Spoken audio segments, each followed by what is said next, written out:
You're listening to In the Tunnel. Hello and welcome to In the Tunnel, episode number 120.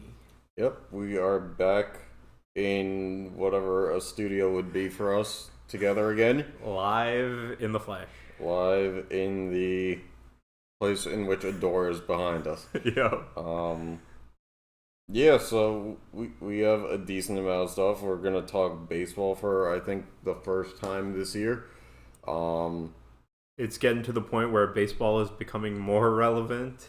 And by relevant, we mean it's the only thing left. But, of course, we want to delay that as much as we can. So the first thing that we are going to talk about is college football. The new college football video game coming out. College Football 25. The revival of the series in which we haven't had a game since 2014. I feel like you never played that series. I don't think I played the 2014 one, but one of the earlier ones. Okay. I think, yeah. I never had the 2014 one. I didn't have really anything considered current or next gen at that point in time, and didn't really get to touch the game until I was a freshman in high school. I think my roommate had a copy of, 13, and that was the last time that I played it. But now that we're in the age of NIL, the game is coming back. I think the structure here was $600 was paid to each college athlete and a free copy of the game. So, I mean, sure. I think at the end of the day, this is one of those things where it's not like State Farm where they're trying to sell, something that doesn't reap any kind of entertainment value for them. They're not trying to sell a car or anything. I think a lot of players for this game do this because even NFL players play Madden, even NBA players play 2K, and now because of that, and especially when you're at the college age, when you're in college, the social circles on campus, if you're a guy, maybe not. You don't know in terms of the video games I played because I'm a sports game guy. Yeah. You kind of play Valorant, Rocket League, stuff like that. But for me, sports games were my roommates at UNCG. It was always playing 2K. Mm-hmm. So I feel like if you're in Alabama, Michigan, those kinds of schools, and you're a student, this is going to go extremely hard for the kids on those campuses. I know I saw that Auburn is doing free copies of the game. I don't know if it's free that they're giving away free copies to their students, or if it's they're allowing the students to go to some community center on campus and play it for free. But it's a big deal for colleges. And I mean, my only problem with this type of genre where you have the sports games every year, it's okay, I like NHL, right? Yeah. I like the NHL games, but I don't if I buy it one year, it's quite a few years for me until I buy another one. Because we differ in that I'll buy 2K every year. I think it's a different conversation, but 2K this year sucked. It probably won't prevent me from buying it next year, but I think one of the beautiful things about the college football game is the component of nostalgia. Yeah, fair. They obviously didn't create this gap because of a desire to. It was that college sports went from a landscape where people wanted to be paid, but there was nothing that enabled them to be paid. Uh-huh. And then 11 years later, we have now established a system where NIL is just, comfortably there for most people, except for school legislators in some areas.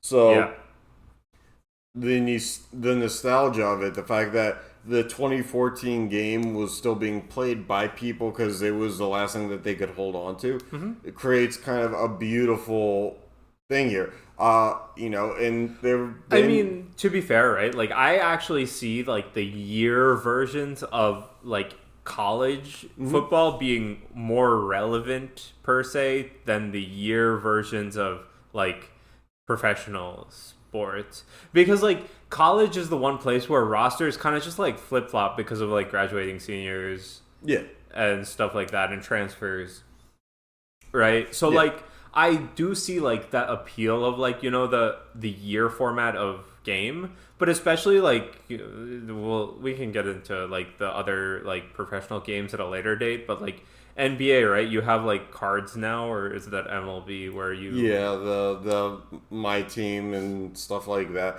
Which, you know, I think what's going to be different.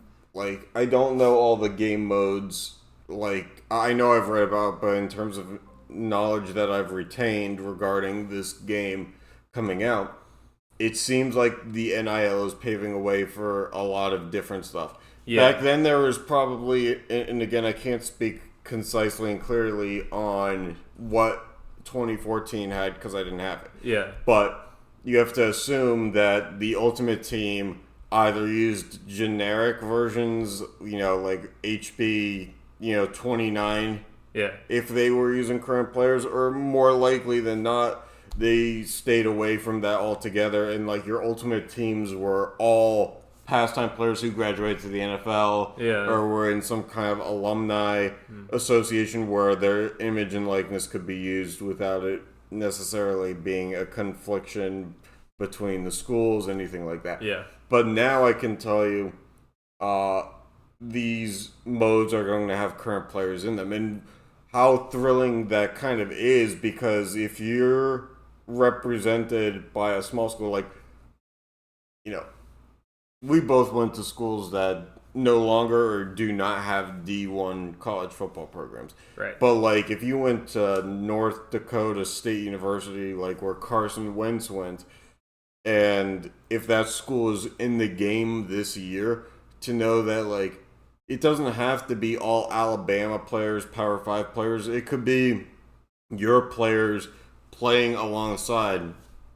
And I do think that, to kind of split away from that for a second, the amount of, from what I've seen in the trailers, effort and detail that they've put into the revival of this game to make sure that every school has their mantras, their mottos, their, gameplay catchphrases, their walk-in songs, all kind of represented.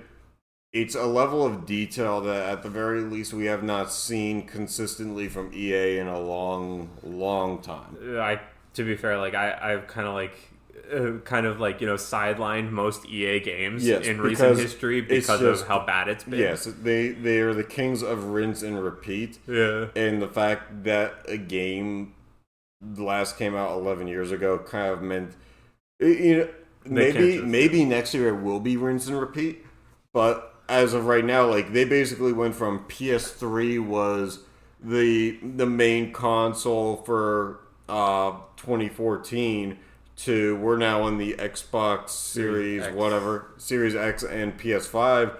Is like, there's just no room for them to rinse and repeat. They have to have refreshed. But I mean, even then, like, I'm hopeful in like college football as a franchise of like sports game going forward, that like they can at least kind of change the teams that are represented if they're not, like, because they obviously can't represent all. That's going to be too hard. Well, they put some emphasis on like Kennesaw State, for example, this year, just because Kennesaw State, I don't think, was a D1 program of prominence the last time that there was a game. So they're trying to show the amount of detail that they're putting in for the smaller schools too, and not just phoning it in. Right. They're claiming hundreds of hours of broadcast commentary and stuff. It's like, well, when you have 130 plus football teams, you kind of have to. But I mean, I hope that like covers like because you have a lot of different scenarios that you kind of have to map a broadcast commentary to. So hopefully give them the benefit of the doubt for this new game at least. Yeah, I have it pre-ordered. I'm sure, if it's good enough to talk about, then it won't be the last time we talk about. But, just seeing how everything looks right now, it is worth some hype. Being a Pitt fan, every time there's a turnover, they bring out like a mini basketball hoop. Yeah. They dunk the football into the basketball hoop. That's in the game. Nice. For my girlfriend who went to University of Washington, they run out on the field and they run out with a dog, a husky. That's in the game. Cool. And it looks like they've really taken some strides seriously, and Lord knows how long this game has been in development. It could have been that they started this as soon as NIL passed, but only now is it, officially getting to the point where they were comfortable enough to release it. But it's a very interesting thing to monitor. Yeah, so I mean, again, I hope it's good, because EA has just been kind of cruising by into mediocrity, in my opinion. Yes. So with a new, even though it's a revitalized, it has to be pretty much new title series. So with this comes the question of, we used to have both 2K and EA doing college basketball games. We used to have, it was significantly longer ago, but there was one or two college baseball games out there too. What do you think this means for the return of those? I don't know. The thing is with college football is a very heavily, marketed and heavily watched sport. I mean, it is the biggest, I feel like, in college. It is notably the moneymaker of college sports. So I would say that if this is successful, which I think it will be, and I hope it is, you can try going down the ladder. Yeah. But I wouldn't expect such ease of, access to the other games. Yeah. My thinking is that I think it all comes down to the control of NIL. Because if on a perennial basis, all it takes is $600 in a copy to get consent from players to have their name in the game. Even for basketball, that's a pretty low bar. But my question is, okay, it's $600 on a copy, but how many players did they promise $600 on a copy to? Over 4,500, I think. 4,500. That's a lot. Okay, in the grand scheme of things, it might not be. It's $600 to every player. That's not a lot. But if you multiply 600 by 4,500, right? But I guess what they're implying, at least when we go back to the football game, is they're going to sell you the game for $70. So right, but they're going to get millions. The point is that okay, they're going to get millions for this one. They have to take the loss that is, $600 plus however much a game is produced for. Right. And there's a lot of it's not just how much does it cost to put the game on a disc, or now it's just digital. Yeah. Right? It's a lot of man hours to create it. Yes. So you have to look at okay, it's not going to be as lucrative in the other games, right? This one will definitely make money. I don't doubt it. And if this one does well, there is a very high chance that basketball makes money. Yes. But then I don't know about baseball because I don't know that college baseball is so niche in terms of its audience. Yeah. But I would say that baseball has basketball, has a chance to succeed. I think it has a chance if it's not 2K versus EA. I think it has to be, and I hate the fact that EA has monopolized and done exclusive licensing for NFL that basically have prevented us from getting better football games, and they probably have that for NHL too, but the NHL market is just more niche, so it doesn't get the recognition. But I think that might be the only path for survival for college basketball, at least right now. Because, like, schools do NIL deals where those players for college basketball are getting 1 or 2 million. So, in theory, there is room there for, a smaller amount if that's all it takes. Because, like, you also have to keep in mind, like, we're talking different roster sizes. We're talking 12 people, 12 to 15 on a basketball team. We're talking in college football, I think it's 90, and 90 is what most have, and there is no hard limit on roster size. Right. So if walk on, I think it's only scholarship players are on the college football game. So if they did that same system with college basketball, assume that 12, maybe 11 or 10 on each team are in the game. I think there is a route there, but I mean, like, in basketball, right, you have 5 players on the court at any time, right? So I think your minimum has to be 10. Right. Whereas in football, like, your minimum is what, 24? 53. 53. Well, no, I mean, like, on the field, right? Well, like, it'll be 22 for each starting, and then then extra, 30, yeah. Special teams would probably bring up to like 35, and then like maybe a couple extra wide receivers for different formations, kickoff team, stuff like that. Yeah, so like maybe 50. close to yeah. That's a number that I can agree with. So So, but like the point more so is, okay, well, it's not like for football, $600 a player for 4,500 players is not much in the grand scheme of things. Yes.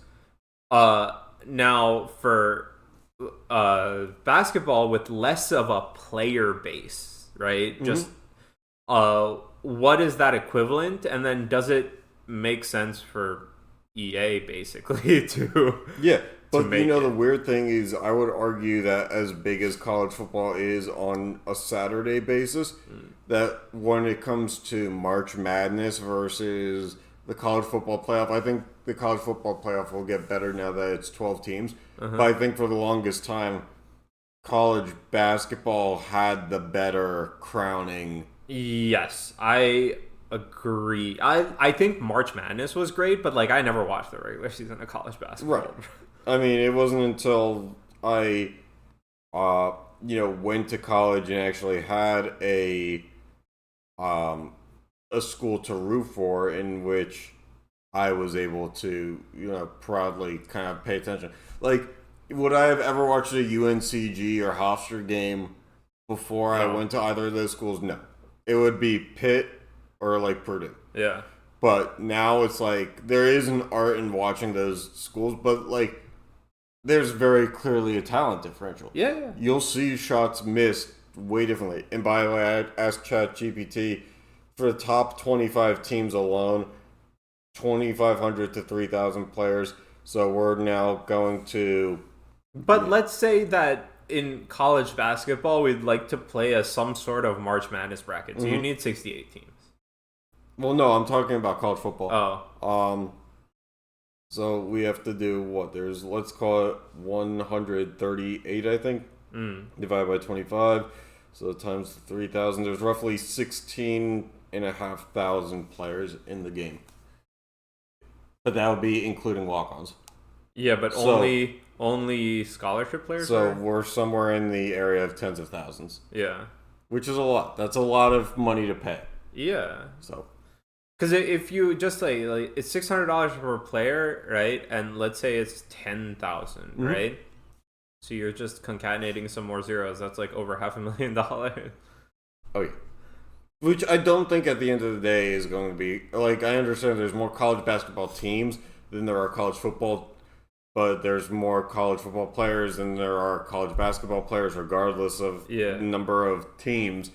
But like, I don't feel like the sum in investing in NIL is overly different. I think it's going to come down to the operating costs of making the game, because the game, like, profitable. even right, like they basically had to make the college football game from scratch, right? There's nothing to base it off of anymore, right? As all the technology they built it on 11 years ago is redundant, right? But I do think that there's a difference in basketball. I do think that if 2K got licensing rights, that they already have modes built into 2K My Career where you can like, do college.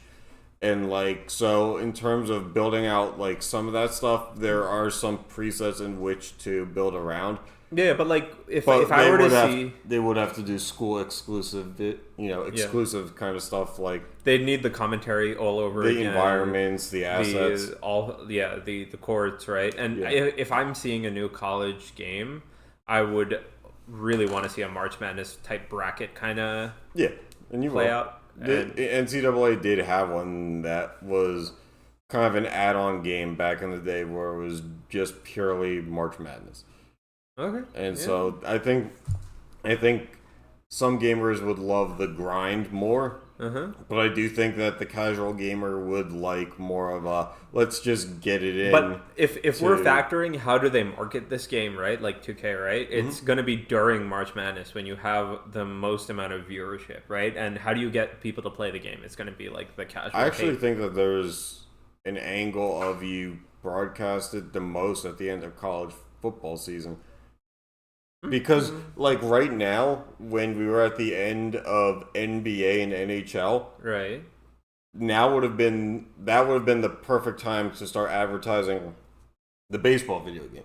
Because once those seasons are over and you need something sports... Like, because for me, right, when going into playoffs, I'm like, I really want to watch this again. Like, you know, I didn't, like, I watched the beginning of the basketball season. Then I kind of fall off, and the playoffs come, and I'm like, basketball, right? Because, like, I'm hoping it's good, right? Yeah. But that's just how I look at it. So, like, I would have preferred... Like, I probably would have been more drawn to it if it was at the beginning of the playoffs. Makes sense. I just think that, like, if you're diehard sports, you need something to give you the taste that you need. Right. Like, it's a drug. And once that sport is taken away from you for a few months, like NBA and NHL were... Unless you were the champions or a fan of the championship team and you have some rewatchability to the moments that you just went through, you basically, as NBA and NHL hit a zero. Yeah, but like I'm looking at more from like the casual person who's like getting like, you know, just coming back for the playoffs, right? Or, you know, like if somebody was to say, like, oh, the NHL season is over, or, hey, look at this MLB, I'm like, I don't care. And yet, Yeah. Like, that's just, like, again, that's all how do they get it to market. But, I do think, like, okay, if this is successful, which I think it will be, and as long as the game is good, because I think this game will be successful without it needing to be good or bad, as long as the game is good, a basketball version will work. I don't know about anything else, though. Yeah. I mean, I'm hoping for it. Like, as much as I'm going to love the comeback of this football game, me being a basketball guy first, I'm going to want that to be the next step. I don't foresee it being within another 2 years, though. If that, I think that the likes of EA and some of these other developers are going to be like, we know this worked because the first stage was the nostalgic phase. We need to see what consistently will work. I think that's good. All right, so you want to talk about NBA now? Yeah, let's talk about how college has affected NBA, and that is through the introduction of LeBron James's son to the NBA. And that has become a clear talking point. We are now witnessing the opening of the summer league, or the first of 3 summer leagues. I guess they called this one the California Classic or something. Yeah, something like that. So we knew for a while that something was afoot. There was so Bronny, you know, LeBron's son. Unfortunately, don't wish this on anybody, had a bit of a cardiovascular injury that sidelined him, and obviously the recovery of that was way more important. He still ends up at USC as a highly recruited freshman. Yeah. He still ends up playing a majority of the season to the likings of 4.2 points per game, 2.8 rebounds, I think, and 2.1 assists. He, to set the scene and keep the story going, at the end of the season, enters the transfer portal. A lot of people think he's going to Duquesne here in Pittsburgh because the assistant coach who became the head coach is LeBron's coach, one of LeBron's teammates in high school. And so Duquesne's a system that has family ties to LeBron. No one takes it seriously that Bronny's actually going to do anything other than test the waters and go back to college. Yeah. He does not. He fully goes for it. And now the rumors swirl.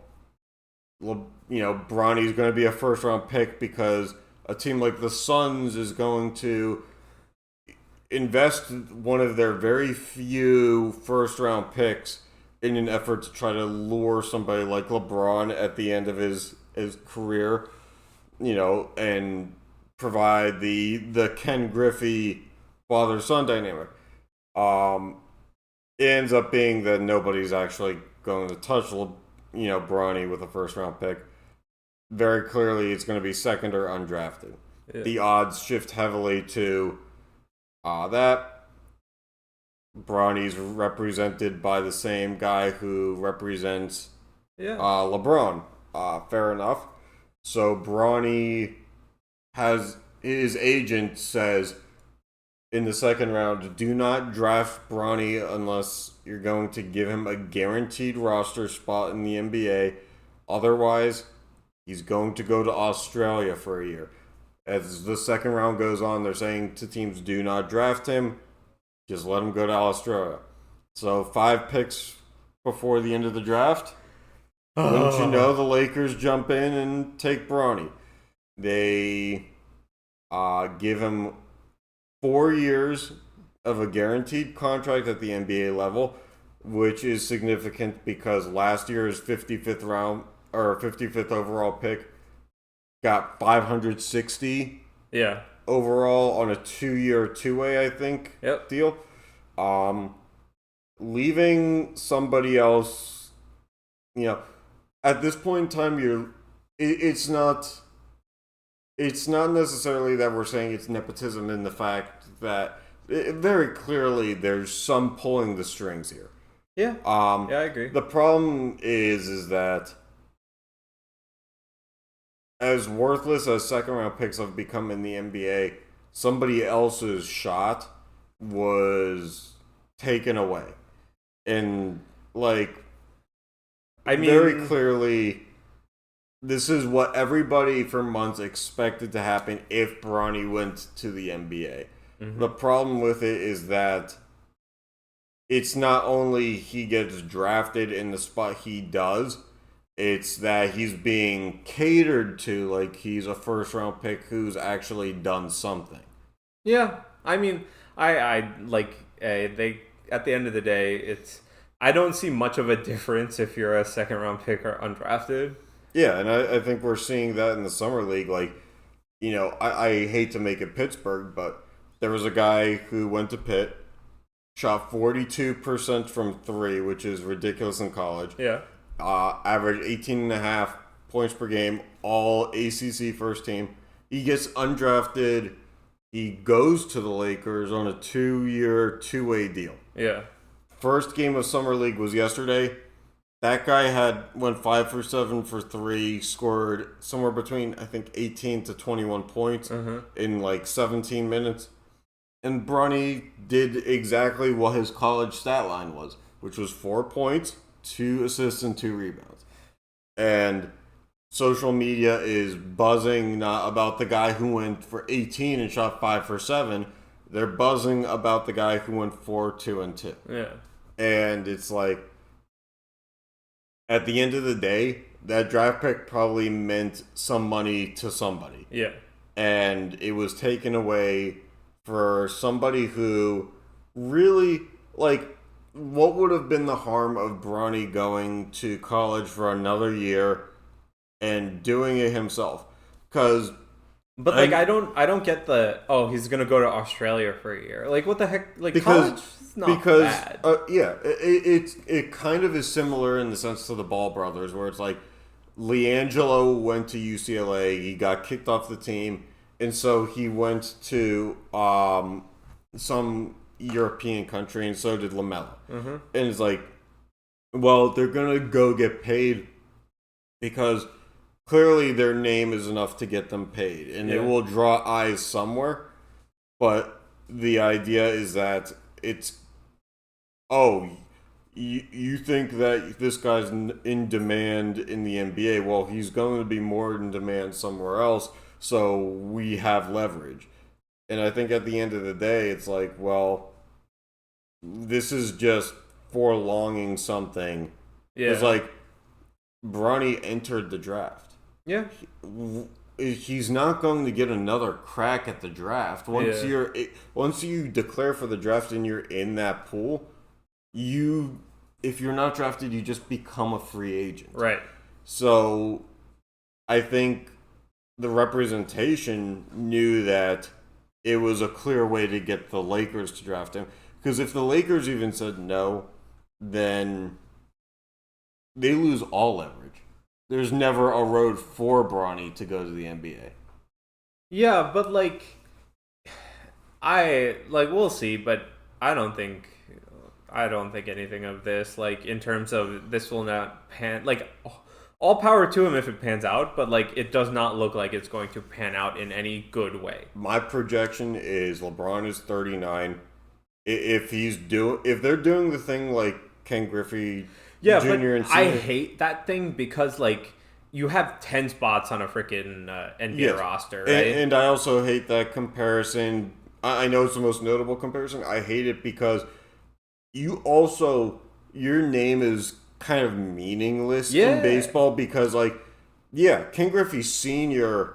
was, with the Reds and then ended up signing with the Mariners at the end of his career because Junior was in the farm system. Yeah. That's completely different because if Ken Griffey Jr. is in the farm system, you still have to go through all those levels and actually achieve your way But also, like, Ken Griffey Jr. was in the farm system already. It was not like he used his father's name to get drafted by the Reds. Right. It was just kind of like Junior was progressing through the farm system and was inevitably going to prove that he was worth being there. Yeah. And that's the difference in this is that people are like saying, oh, well, Ken Griffey Jr. and Sr. did it. It was like, well... The difference is that Junior still earned it, and Senior was on the back end of his career and had the choice to do it.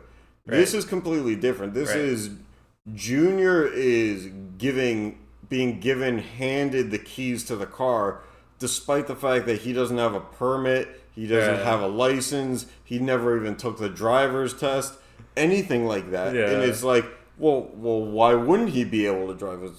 Well, because nobody taught him how to. He hasn't shown, he never put out the cones and did the parallel parking or anything like that. He hasn't shown anybody a capacity to perform at that level. So why would I trust that he can do that? Yeah, and I mean, like, that's why I dislike the kind of comparison. It's because, like, he was already there. It's not like in that scenario, right? It might have been the fact that Junior was in the farm system that brought Senior to Miami, but like back then, it's like what we're looking at now is LeBron James is going to command whatever money the Lakers can give to him. Where at the end of Ken Griffey Sr.'s career, first of all, the guy just wanted to play. That team, the Mariners, were building, didn't need him. So, the money probably wasn't heavy to get him. Nope. And it just happened to be and if that team was crap, because granted, we're not looking up those stats right now, it was yeah, then that becomes a novelty where it's no consequences. But the Lakers are toying with this notion that they're going to win rings and they're still doing the novelty. Right. It's and like if this happened in Charlotte with the Hornets, nobody would bat an eye because the Hornets still aren't going to do anything. But like it's like the Lakers are paying the James tax. Right. It is like the cost of entertainment, nobody is going to an NBA game at this point in time thinking about Bronny. You know, it's an afterthought of, oh, this is really cool that it gets to happen. Right. But at the end of the day, Bronny's going to be the water boy. Yep. And so what really is the point of that? Yep. So, I don't know. All right. We're going to flip the switch to baseball now that we're finally close to mid-season. Yeah, so, I mean, do we want to go standings first? Or we'll do the American League first. All right. The overall standings. Yeah, so we have the Guardians leading the pack going into today. Just a nice note. It's what, the 7th? Yeah, it's the 7th. So it's the 7th. A lot of day games today, but we woke up early to make sure that these graphics were accurate as of this morning. So we have the Guardians in first place overall for the AL, tied with the Orioles, with the Yankees close behind in third in overall. We're not just looking at this division leaders. So the Yankees do have a bit of a leg up. It looks like the AL West is so far being the Mariners in front. Yeah. But so we go Guardians, Orioles. Yankees are 2 games back of the Orioles. Yep. We have the Twins 6 back of a share of first place. The Red Sox close behind, their 7.5 back. Then we finally get to the Mariners at 8 games back. Royals at 9. Astros round out the top 8 at 10 games back. And then you have the Rays at 12. I still call them the Devil Rays sometimes. And then you have the Rangers and Tigers tied at 15 games back in overall standings. The Blue Jays at 16 games back. The Angels at 18.5. And then the Athletics and White Sox rounding out the bottom of the standings at 23 games back and 31 respectively. So, you know, of these teams, not to touch on the Athletics first for the reason of them being disappointing, because we kind of knew what they were. Yeah. But they did start kind of hot on the season. Yeah. But, like, I wouldn't have necessarily thought that they plummeted as hard as they did until we were making these graphics last night. The White Sox, like, I went to a White Sox game earlier this year. I don't know what's going on there. Because, like, the one game I saw, they won. But they seemingly have gone very long stretches without said wins. Yep. But I think the talking point here is the Rangers. Like, we knew that the Rays were probably slated for a bit of a decline. The Wander Franco thing last year really took some of the air out of where they were looking to go. Because they had Wander locked up for, 10 years? And... like, the trajectory was built around him. They had good pieces. Now it seems like they have decent pieces, but everything else in which they had to build around has crumbled. Yep. But at the same time, they're in better standing than the Rangers. Now, we're talking about last year's defending champs.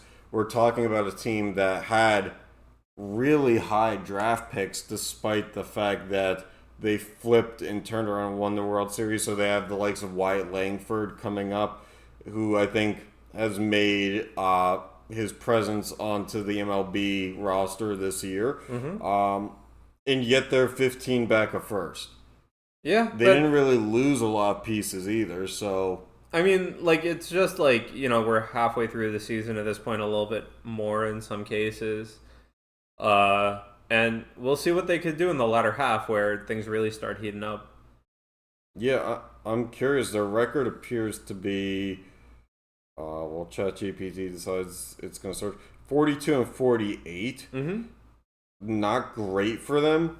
I mean, it's always weird to look at it when it's in the presence of, you go from World Series champion to we're more than halfway into the season and you're under 500. Yeah, I mean it's 6 games under, but like still, it's not where you want to be coming off of. Yeah, I think the AL West, unfortunately, is just going to be a decoy when it comes to playoff time, because like as much as the Mariners are seemingly in the hunt, they always seem to fall out or just not last long enough into the playoffs to really matter, and they're the team that notably is ahead right now.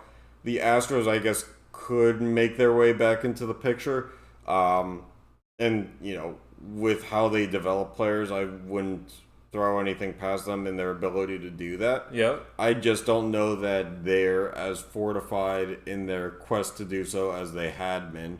Yep. So it seems to be like a punching race between the Orioles, Yankees, and Red Sox, although even now the Yankees are kind of slumping and they're still only 2 back out of being in the lead. Yeah, but I mean, you got the Orioles at the top. I think, like, I mean, even though Boston is 7.5 games back of overall standings, like that roster doesn't look like it's built to necessarily. Like, I understand that talent only gets you so far, but Boston, I feel like, is trying to play their version of Moneyball, where I think only Devers is on a huge contract. Yeah, and so they have a lot of guys who are like from the farm, and kudos to them, it's working, but like it's not notably working. It just kind of is silently working.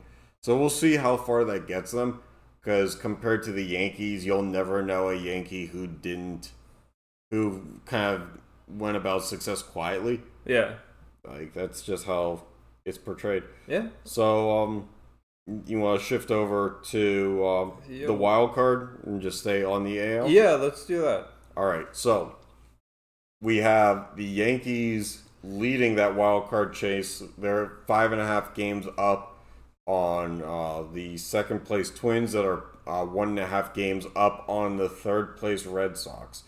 So the third place Red Sox are break even right now. Yeah. And following them as we have the Royals at 1.5, Astros at 2.5, and Rays at 4.5 games back of them. Mm-hmm.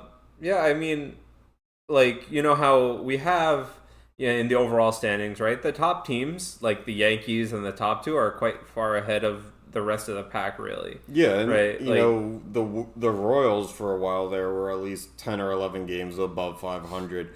It looks like they're down to just 5 games over 500.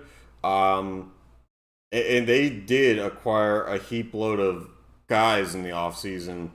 Right. So they're in potentially good standing to make a move. They didn't, they signed a lot of guys through free agency, so they, in theory, still have prospects to go get more. Mm-hmm. And 1.5 games back is plenty of space to make up when you're only really chasing the Twins and Red Sox, because like the Yankees, I guess in theory are chasing, but like more realistically, the ones to pounce on are the ones in that second and third seat. Yeah, that second and third are really close, right? So like if you're the Royals right now, right, you have 3 games to the second play in the race, right? Yeah. So I mean, if you're anybody that's not the Twins, really, I would discount the Yankees from your like chase. Right, exactly. And like we were talking about the Rangers before, right? Them and the Tigers are 7.5 games back.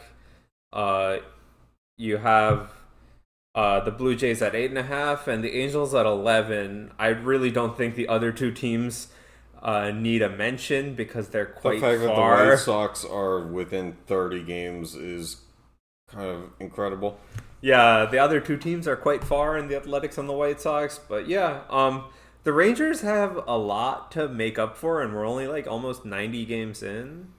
I think they are 90 games 48 in. and 43, or 42 and 48 would be 90. Yeah. 90 games in. So they have 70 games to right now make up 7.5. And 72, right? 162? Yeah. A little bit of rounding. Yeah.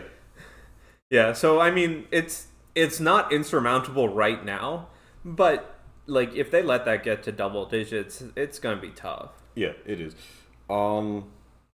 Yeah, I mean, I don't know. For me, the only teams I'm like rooting against here are the Astros. Like a team like the Tigers, like as much as it would be really funny for a team that's biggest contract is Javi Baez to make the playoffs, they really shouldn't happen. Yeah. And it's a shame because they have good pitching now, and they have decent young players, but I just can't get behind a Javi Baez-led team making some noise at this point in his career. He's been so terrible for a lot of decent teams, and I don't think that he necessarily deserves the chance to lead the charge. Right. So, yeah. Yeah, again, I just think, like, out of the teams that aren't in the top 6 of our graphic, like, I don't know. Like, I hope the Rangers can put together something, but like, aside from that, like, I don't think any of them are like really in the hunt. Yeah. All right. So let's switch over to NL. Yeah. So in the National League, we'll start with the good old Phillies at the top of the National League overall, followed by the Dodgers at 3.5 games back, and then the Brewers at 6.5. Yeah, so we have Moneybags in the first and second place. Yep. And then we have the Brewers who kind of do it on a budget, like a mixed budget. The Braves are in fourth with 9 games back, but that's because their offense just has not really shown up this year. That seems to be the consensus. The Padres, despite the fact that they got rid of guys, have elevated their play. They're only 10.5 back, and they're in a position to make the wild card. Then we got the Cardinals, Diamondbacks, and Mets all sitting in the pack. Yeah, Cardinals are at 11.5, and then the Diamondbacks and Mets are tied at 14 games back. And then rounding out the second half of the NL, we have the Giants at 14.5 back, the Pirates at 15.5 back, Reds at 16. Along with the Nationals. Yep. And then the Cubs at 17.5, the Rockies and Marlins to round it out at 26 and 27 respectively. Yeah. So, I mean, there's not really much in terms of surprise here. I mean, the only thing is, right, like, you look at the top half of the AL and you look at the top half of the NL, I mean, your teams that are good are clear in the AL. Like, you know, you have the 3 teams that are within 2 games of each other. 2 are tied right now. Right. And here you have the one team that is above all. Yeah.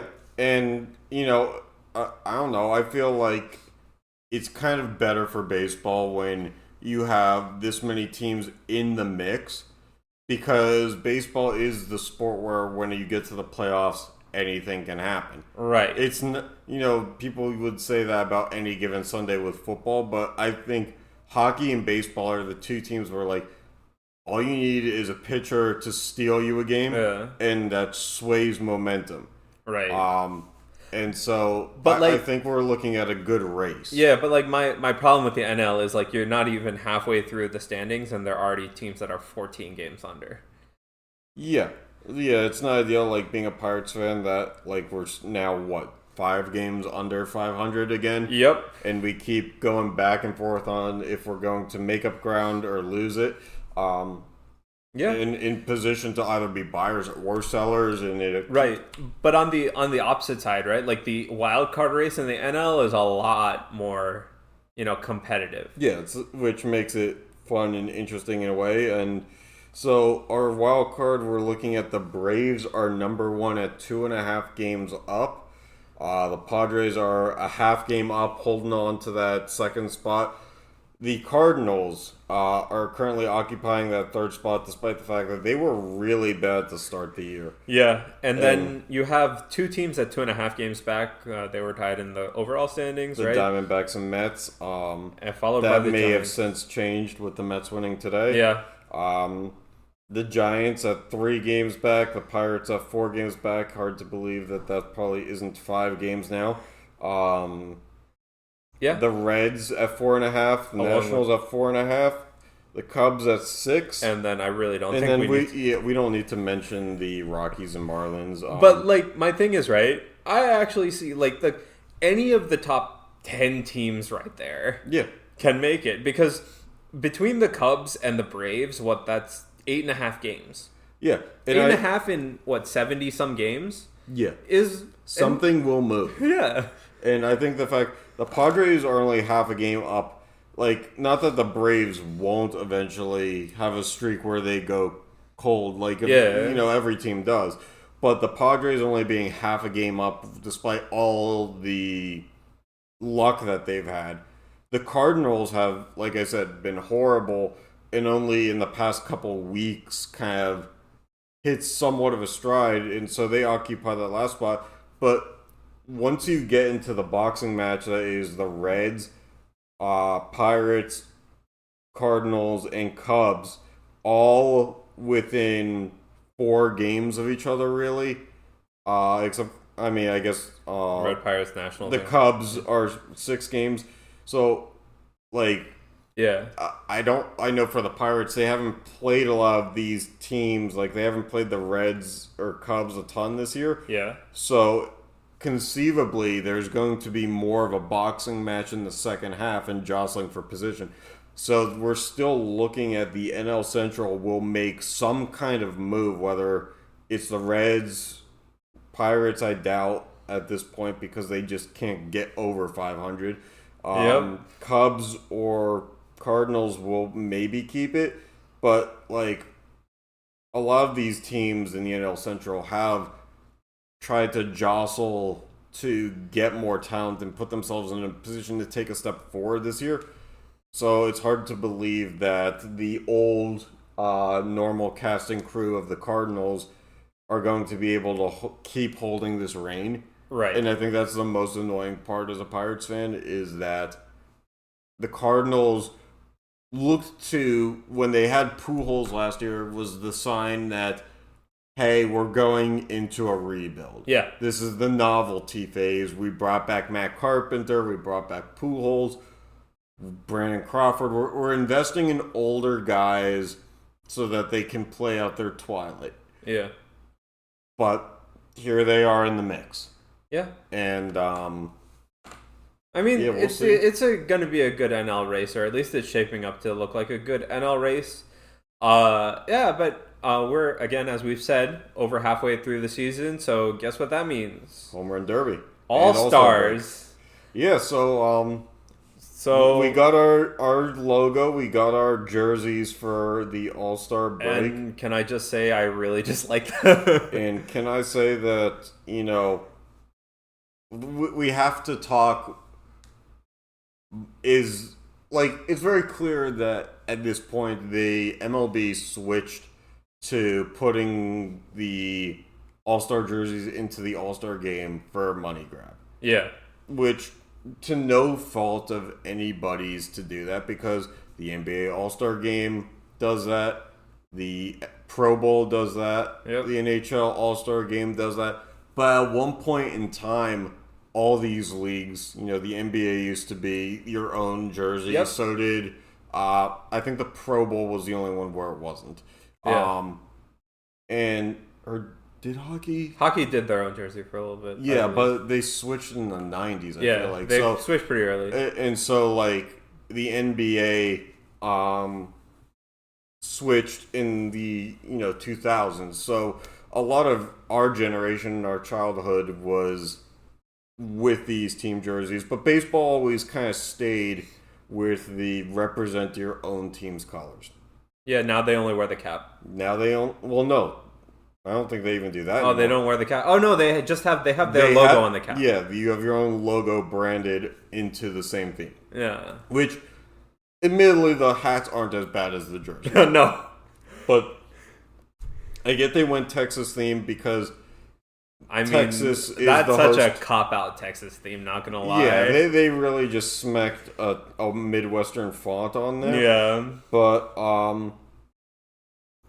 going creamsicle color, never a great look. And they really did that the AL. That AL jersey is like a travesty. They did the AL bad. NL jersey is like okay. The NL jersey is kind of like the Cubs City Connect, where it's dark blue and light blue, and it's like it can work in the right setting. The font still sucks, but it's like okay, I guess. Yeah, it's like a 4 or 5 out of 10. Yeah, the AL jersey, it's a travesty. Like I'd give it a negative really 2. Bad. Like I'd give it a negative 2. I get that you do this for the colorblind because when you're broadcasting the game, like you have to have contrast, but like you didn't have to design a jersey in a way in which there is an actual winner and loser just when you step on the field. And they really did that, and they made it really bad. Yeah.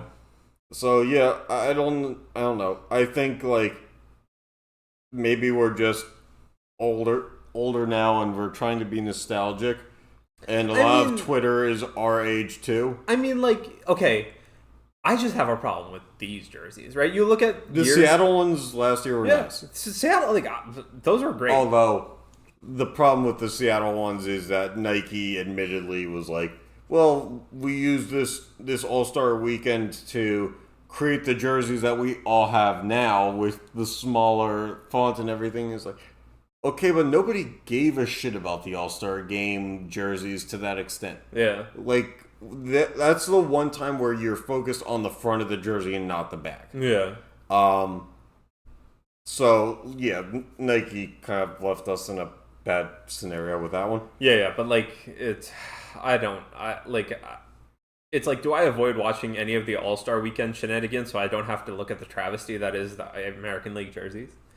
Like, I mean, that is a legitimate question. And there is a legitimate opportunity to do such. Yeah, I think, especially with the home run derby. Yeah, which we have quite the interesting cast for that as well. With the two players have been. Let's go with selected. the good one, or the at least more accepted one first. The more like actual home run derby fit. Yeah. So and let's prefix this with Shohei Ohtani decided not to. Yes, correct. Because Shohei has somewhere in the neighborhood of 25 to 35 home runs. Yeah. Which is by all means ahead of the pack. Yep. But he's already been there. He's done that a few years. He also is a pitcher rebounding from Tommy John last year. Yep. And it's an excuse to not keep adding wear to his body. Yep. So Gunnar Henderson from the Orioles is our number one. We only know 2 candidates right now. And I'm sure there will be more coming in the next few days. But it's Gunnar Henderson, who has 26 home runs, and Alec Bohm of the Phillies, who has 11. And again, not to be overly Pittsburgh here, despite that's where we're recording from, 37-year-old Andrew McCutchen has more. Yes. Which is a surprise to me because I was like, there's no way they would choose something. 11 home runs it's maybe top 50 in like a tied capacity in baseball, but it's not enough in my opinion. Like, okay, like I get like what Shohei Ohtani's not doing it, and you have Gunnar Henderson has like 25, right? I believe. But like there has to be somebody else close to 20. And I think that you have to start asking the question about the format of the home run derby because of the player pool has always been, as far as I'm aware, you have to be an all-star to be in the home run derby. Yeah. And, you don't have to be an NBA all-star to be in the dunk contest. No. And the NHL, I guess, for the skills competition, they've really, at times, opened up the player pool to see. They've gifted all-star appearances to guys that make sense. But also, like, there's an abundance of NHL all-stars. Right. Because, like, every team has 1 plus fan vote. Like, they will find somebody who at least is relevant in that skill. So, in my opinion, a guy like O'Neal Cruz or Ellie De La Cruz for the Reds, we've seen them both hit 460-foot home runs on a number of occasions this year. I've seen O'Neal Cruz hit 2 into the river out of the stadium in person this year. My thinking is he's a 230, 240-ish hitter right now. He probably isn't going to get an all-star nod, but if we're talking entertainment value, a guy like him should be getting an invite. Yeah.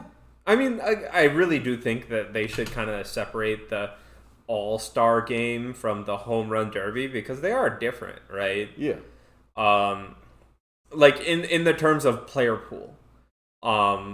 It's just like it'll be more fun to see the higher home run guys. And what, you can just like you just need to print a jersey with their logo on the side or whatever, wherever it goes. Like, what does it really matter at the end of the day? You know, the thing about the home run derby, and I understand it's been the same format in terms of the players who get in for years and years, but that 2008 home run derby with Josh Hamilton and stuff like that, it delivers because Josh Hamilton was a slugger who hit bombs like that. Yeah. And right now we're at an era of the stats show, you know, advanced analytics have to be a certain way to be an all-star. I also think, like, okay, previously also, like, the people who are bombing home runs were all-stars because that was our general perception of who was good. Right? But now we don't really care about bombing home runs. We care about a more holistic stat view. Right, and we care, and like, you know, as long as juice balls or not juice balls are going to be a yearly question, pitchers are getting more love for what they can do. Yeah. Which means that just being a guy who hits for high average should get you in the All-Star game because you were able to defeat the elite pitchers on a more consistent basis. Right. The problem with that is that means that more contact hitters like Alec Boehm are getting the call to be a home run derby participant. Right. So that's why I really think that, like, it's what, like, okay, you probably can find one person on the All-Star ballot that's hit close to 20 home runs, and then you just, you know, invite somebody else. Like, if you're going to keep the home run derby as part of All-Star weekend, I'd say half the ballot should maybe be, you know, non-All-Stars. I mean, like, yeah, sure. It needs some representation from actual bombers. But I don't know that 2 is enough. Yeah. But, like, that's just me saying. Like, if they at least did that, like, okay, you're at least trying something. Because, like, I really don't expect them to just open up half the ballot immediately. Yeah. No, I get that. But they're also changing the rules, I guess, the format in terms of they're going this year... what was it? 3 minutes or 3 minutes, and then after that, you get a number of outs because I guess they're trying to, or no, it was a number of swings. Yeah, you get 10 swings, and then in the second round, you get a number of outs after the 3 minutes. It all seems like they're trying to do a little bit of everything, despite the fact that really the heyday of the home run derby was the fact that you could see a guy just go off. And as long as there's a timer there, the home run derby will end at 10 p.m. instead of what it used to, which was like midnight. Yeah. And the appeal to that was, especially if you had a ticket in hand and you were going to the home run derby, you were going to see a number of home runs that you would never see before. But, like, so my thing is, right, if we're really looking at how the heck the home run derby should be run, like, I'm okay with the time attack phase, right? Like, give everybody, like, 5 minutes or whatever in the first round and just have them slug, right? Right. And then, like, because they do, like, head-to-head, right? Yes. Like, then okay, each player gets X amount of swings. Yeah, although... Because that's a more head-to-head as... Me personally, I think that just go back to the outs, because I do think that having a number of swings is still a sly way of saying we're putting a cap on what you can do. Okay. Yeah, I mean, whichever way, like, as long as... Because I feel like in a more head-to-head matchup, like, you want some equality. Yeah. Right? And I guess the outs could do it. So, yeah, like, whatever. But I really feel like, okay, you don't have to overplay the time portion of it. That's my only. Yeah, I honestly would think like you can't do 10 minutes because like 10 minutes is an eternity. But like I feel like you have to give enough of a time limit for something truly crazy to happen. Yeah. Because that's what makes the home run derby memorable, is to see a guy do that. Yeah. There's always the volatile side of, you could run into, I think it was Brandon Inge years and years ago, hit like 0. Yeah. So, that's the wild card regardless of time or any format. Yeah. But like you need to give players an opportunity to present a lasting moment, for children to hold on to something and say wow to.